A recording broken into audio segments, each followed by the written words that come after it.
Hi, thank you. And I'm very happy to be with you today. So many familiar names in the participant list. Hello to all of you. Um, Dave, why don't you pop up the first slide? So I'm Janet Marshall, and I'm the Director of Congregational Development with the Diocese of Toronto.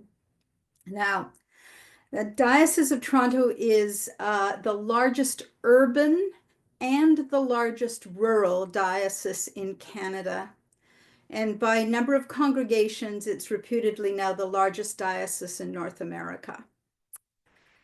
And I've been working as a congregational consultant and facilitator since the early 1990s.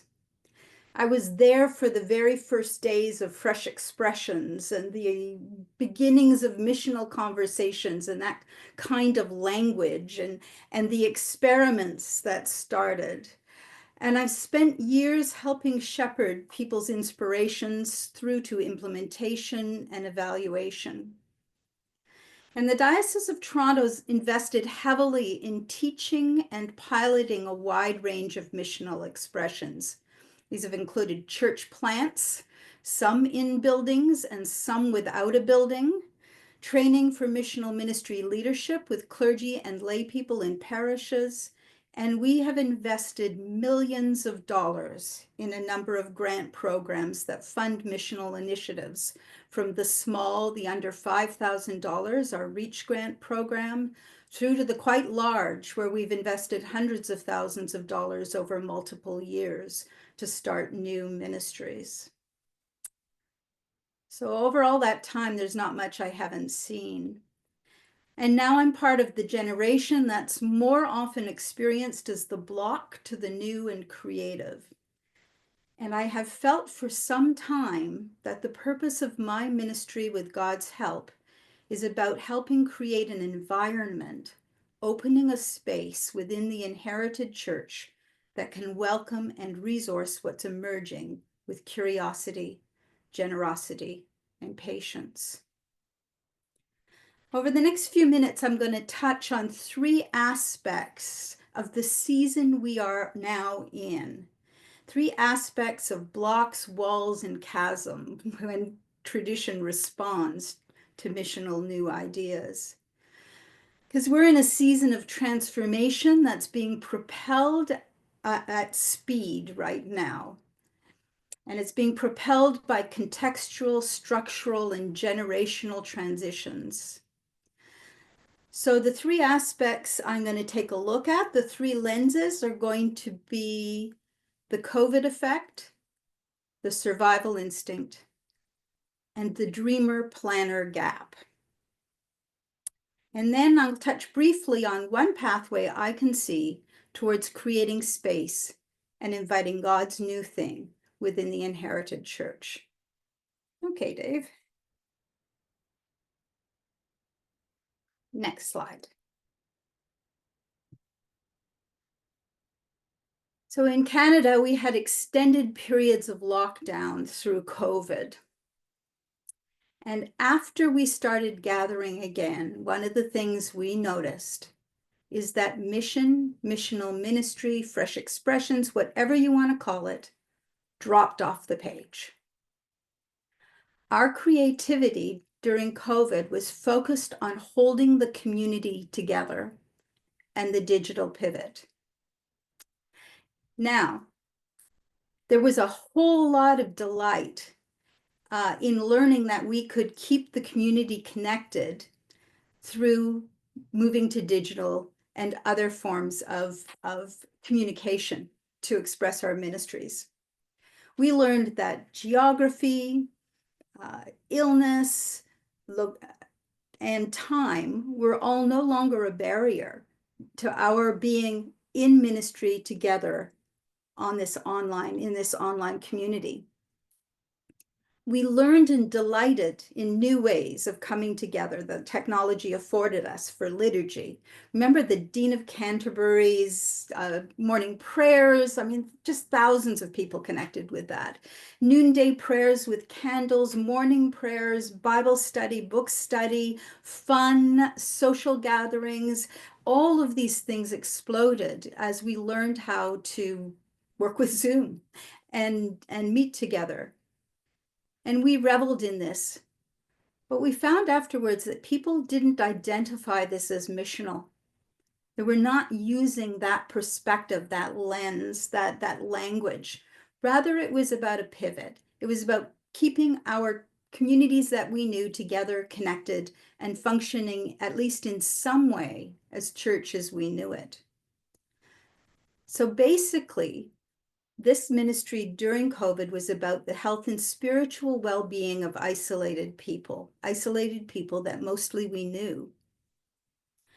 And for many of us, if not most, it was only really after the pandemic lockdowns that church leaders started to ask the questions about how digital expressions of church could actually be fresh expressions or new missional expressions.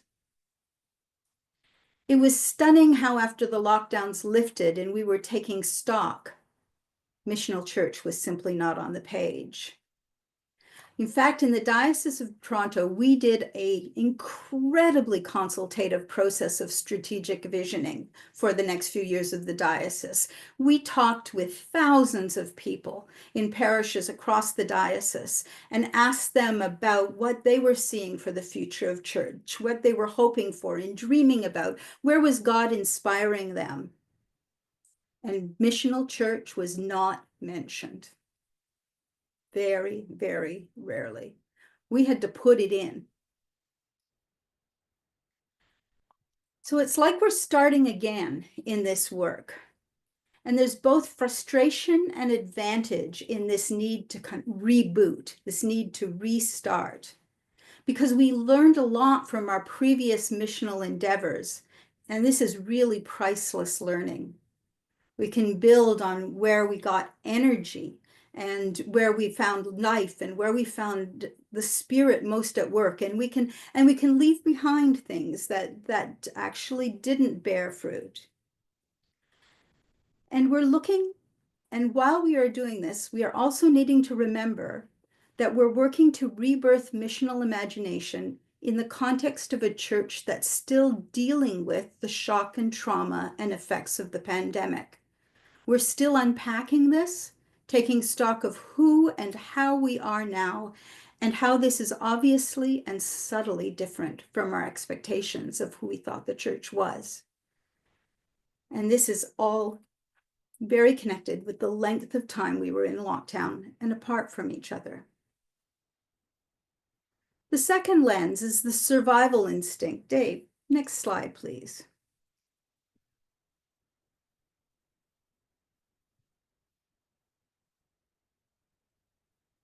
One of the things that I've come to learn is that we know that there is a tremendous amount of worry and anxiety and concern in the church today. People are really looking at the decline in people, in volunteer energy, in funding, in our traditional volunteer corps who spent 3 years not having to be busy at church and have no intention of coming back to be busy at church again now. We've got churches with massive capital repairs. It's a crisis of deferred capital maintenance costs. Our children and youth, we have very few children and youth in many of our churches, and this makes people heartsick. And of course, in Canada itself, children and youth are a scarce resource. There's a massive amount of social and cultural angst fed by news of the world coming apart in so many ways around us, and the loss of what people assumed was a Christian society. We're also in a situation where cause and effect in church programming has become unpredictable.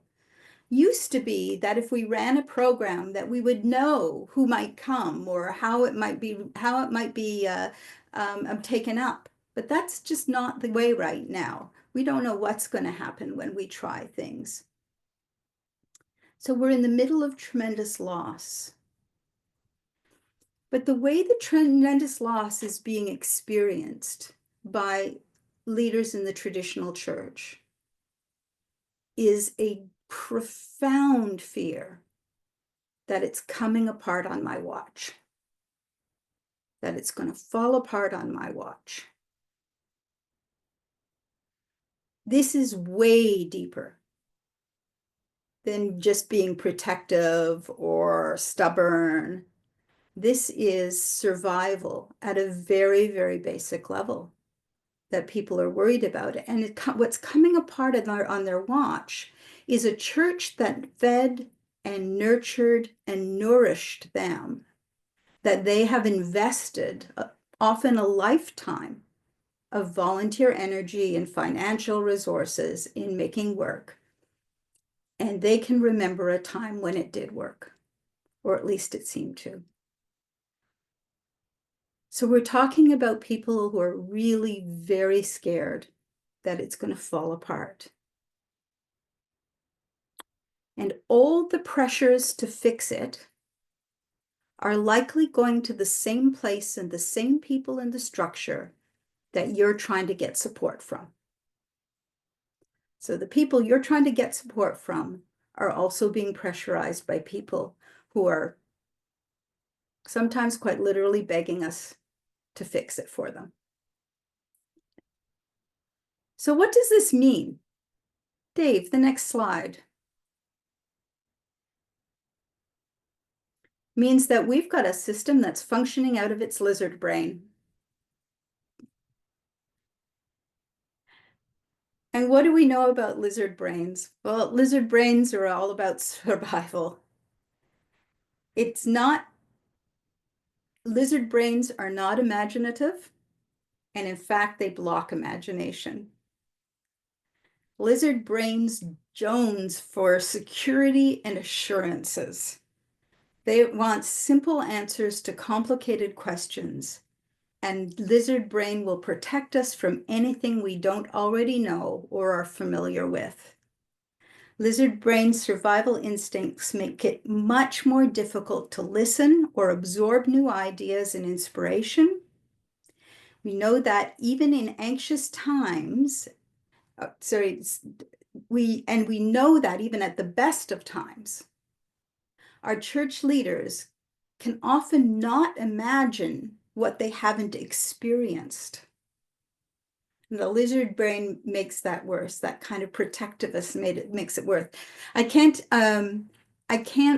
tell you the number of times these days where people are saying, well, we have this money tucked away, or we have this resource tucked away, but it's for a rainy day. And the lizard brain can't see that it's pouring, right? And this brings us to my last lens here, Dave. And I apologize. I was asked to talk about blocks and frustration, so I realized this is a real downer. So my last lens to talk to you about is the dreamer planner gap. So there are lots of people in my family who really love Lego. They can spend hours and hours putting together a huge assortment of pieces to create something beautiful, something I never knew that Lego could make. And sometimes they just sit around and build. But often they're following a guidebook, something that shows step by step how to construct this new thing. And I'm going to guess that many, if not most of you on this Zoom call are visionaries and innovators. You thrive on inspiration and concepts, and you can see and be comfortable with possibilities, even if they're hazy, not fully formed. I would even say that there's probably quite a lot of people on this call who are likely prophets. Behold, God is doing something new among us. Take a look. Come with me. Let's see. In working with so many people like this, as I try and shepherd through the inherited systems and structures, I've noticed that there's often a real challenge in that missioners can see a new thing or a new possibility really well, but the traditional church decision makers need the guidebook. To begin to trust something they can't see and often don't fully understand, they need to know the steps, and in these steps, they need to know what success or progress is going to look like. So visionaries need planners and people who can help develop a structure and process, plans and contingencies. And this is the architecture that can support the ministry and help those who hold permission and hold resources to see what it is you're seeing, and also to see how they might be able to get there and trust how to get there. Moses needed Aaron and Jethro. Our missioners, our innovators, need planners right by their side. So the next slide, Dave. So I want to talk to you a little bit about one pathway that I'm seeing has some real interest in getting beyond the blocks, walls, and chasms. So it has some real possibility holding to it. And I've just started to really dig in and work on this. So in this time of contextual, structural, and generational change, I'm finding that we really need to lean into and use what is already familiar to our traditional church leadership, something they can relate to, and often in a positive way. I'm beginning to use the experiences of grandparenting at its healthiest and best as a positive frame of reference to help people consider and understand the perspective that we should be adopting as traditional church towards our creative innovators and missional ministries. And think about it for a minute. I'm not going to go deeply into this, but just touching for a minute to open imagination. Grandparents have a status and a role that they didn't choose for themselves. Somebody else chose it for them and gave it to them. And they've had to learn how to adapt and embrace this new role and this new status. And our traditional church leaders in our churches now have a status and role we did not choose for ourselves. And that's part of the contextual change that we're dealing with. The other thing that has some interest and some resonance is that it asks people to look into the family, just like grandparents do, who have deep care for the stories and traditions that form our identity and that we want to pass on. And it also asks us to look out into the world that our grandchildren are navigating, wanting to understand their lives and their contexts, the reality of their lives, which is so profoundly different from what it was when we were growing up. At their best, grandparents are loving and curious and patient and generous, and sometimes even generous to the point of extravagance. They have a let's do it, let's try attitude. I often say a child will come with an idea to a parent who says, oh, I'm tired, we'll try it next week. And a grandparent says, let's go to Michael's and do it now. For older people in our church, this image refocuses them from being in charge to being in relationship. It can remind us that while the next generations need dishes and cutlery, they don't want or need our sterling silver and Dresden china. And this is exactly the way it should be.